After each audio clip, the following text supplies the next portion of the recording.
Good afternoon. How are you? Well, it's 50 degrees out, so I'm dressed a little warmer than I need to be. So, shows I'm not feeling like the rugged outdoorsman today. That's because I sat and I wrote all day, I suppose. It comes and goes. Sometimes I'm fine walking through the snow up to my thighs. Other times, I'm a little more dainty in the weather. So, let's discuss beauty. The notion that it's in the eye of the beholder, well, that's not the way it works out. And there's a series of stories about how the Western ideal of beauty is just not healthy. And what do they talk about? They talk about women straightening their hair, certain things they put on their fingers and so forth. You could go into plastic surgery, I suppose, all of these things. And why does this happen?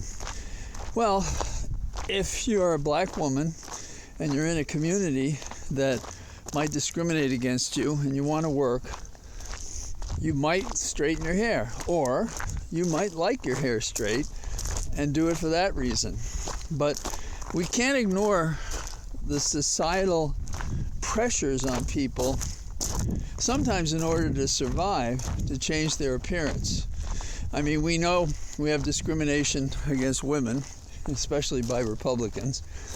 We know that there's discrimination based on race, religion, whole manner of things. And people handle these in different ways, but it may dictate, as a defensive mechanism, changing your appearance. Plastic surgery is an outstanding example. There's one comedian that says, when you see how some people turn out after plastic surgery, it's clear they haven't got all the kinks out of this. And actors have this tension, or anybody who's, I guess, in the public eye, they can have plastic surgery and their face may get stiff and they may look younger. But for actors, and maybe any public figure, they're very careful about it because they lose the ability of their face to move, to send out the expression that they want to have, confirming the words they're using and the actions they're taking. So there's that. We've had some sensational examples that this doesn't work, and that it does work. Some people you don't even know. And I don't have any problems with people doing these things. One of the things that we notice is ageism. So you get to wonder if a man or a woman, as they get older, don't, quote, maintain themselves in a certain way, then they get treated differently in the workforce and elsewhere. So our standard of beauty, if you will, is not maybe so much about beauty as about self-defense, about being able to live in a society, to work in a society, and maybe it's better elsewhere. I don't know. But as a strange example I have, if you take a herd of horses and introduce a new horse to it, the others will pick on that horse until they get used to it. Put something red on a horse. Okay, so now let's make it complicated. We have people with hundreds of differences that help us understand who they are, and we put them in a circumstance, workforce, social, dating, and what do we have? And I suppose that in its best case, we have natural beauty. On the Fantastics, there's this line in which the young man says to the girl who lives across the wall that their parents built because they thought it would encourage them to get together, and these parents want them to get together. And there's this simple cry of the boy to the girl, "You are Polaris, the one trustworthy star, you are." And he repeats this refrain. So our beauty is a political complication that may have to do with defensive steps, not just I define this as beauty. I think a lot of it is defined as survival, social survival, work survival, satisfying the norms of the group that you're in. And it's a shame that people, not all people, feel comfortable figuring out who they are and what they're most comfortable as. and doing that. I was thinking of me in a bow tie. Of course, I was never discomforted by that, but I do notice that some people are when they see me with a tie. They just can't. They can't refrain from making some remark. So, okay, Biden is the president for the environment, and he's releasing more petroleum so that the gas prices will be lower, theoretically. I don't know if that works, and I don't know if that's the right step, but politics is the science of possibilities, getting things done, often in the short term. So the study of what's possible. It's very interesting in Ukraine, comparing it to the United States. They've done polling there to see how the people feel about fighting the Russians. And apparently 70% are willing to fight to the end for their government, for their people, for their land, for their way of life, for their political and economic structure. How many people in America are prepared to fight for America? What do you think? I don't have any idea. But if I measure up the numbers and I look at those who support the maggots in the Republican Party, they're about 40% of those people. Are they going to fight for America? They're going to fight for some cult,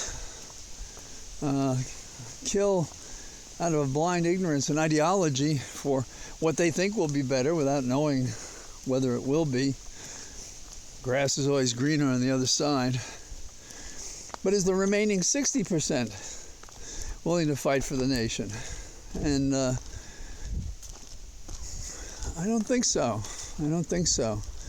I've thought after 9/11, instead of getting tougher, we got closer to the point of what's in it for me. Not everybody, probably not anybody that I'm talking to now. But, you know, the iPhone, the iPad, the iPod. Why I? Because the marketing sense, that's all about me, you know. Now, I think those of us who care and believe we're all in this together have a nice feeling, and it prompts us to act the same way when someone helps someone else. And that's a special thing that people do. And but we seem to have many more people who don't care. So what are we prepared to do to fight for America? How about going to the polls? How about just going and voting? I think we have a big problem with getting people to vote. And we're talking about men. We're also talking about young people. And we have only weeks before the election. I was encouraged by a statistic that was published in the Washington Post from their polling that indicate, despite the ranking of the issues, the question was, if you agree with candidates on the issues, does it affect you if they claim that the election was fraudulent in 2020? And of course, there's a large number of Democrats, there are independents, and there are Republicans. So that plus some of the issues, particularly, I think, the Roe v. Wade overturn, and the almost unfathomable response we have to people who are rude and hateful and do ugly things. It's like you weren't brought up right. I was a kid from the South Bronx, and when one of my teachers took me out to dinner to discuss some program I was involved in, and I said thank you and stuff like that. He commented that was very interesting how polite I was, like he didn't expect that from a Bronx Irish kid. And he was surprised, I guess, that my parents would direct me in that fashion, and that the nuns that I had in grammar school had been pretty clear, but it wasn't a question of force. It was just a question of, does that make sense? And do you do that? And that's how you should treat another person. All these things. Well, we're losing that. Now I'm beginning to sound like an old person, right?